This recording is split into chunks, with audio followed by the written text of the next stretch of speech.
Հայաստանը աշխարհիկ պետություն է, Հայաստանում պետությունը չի խառնվում եկեղեցու գործերին, եկեղեցին չի միջամտում պետության գործերին։ Եվ վարչապետի այսպես փորձը քաղաքական շոու ստեղծել նախընտրական, այս փուլում թիրախ դարձնելով վեղապարին, որպես կերպար, որին կարելի է քննադատել ինչ-որ բանի համար, ըստ էության դա սահմանադրության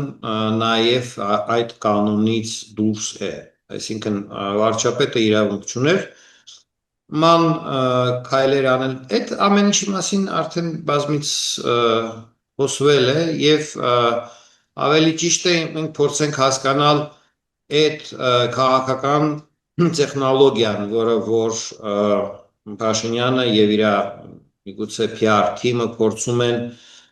հիմա իրականացնել Փաշինյանին եւ քաղաքացիական պայմանագրին լրացուցիչ ձայներ կբերի թե ոչ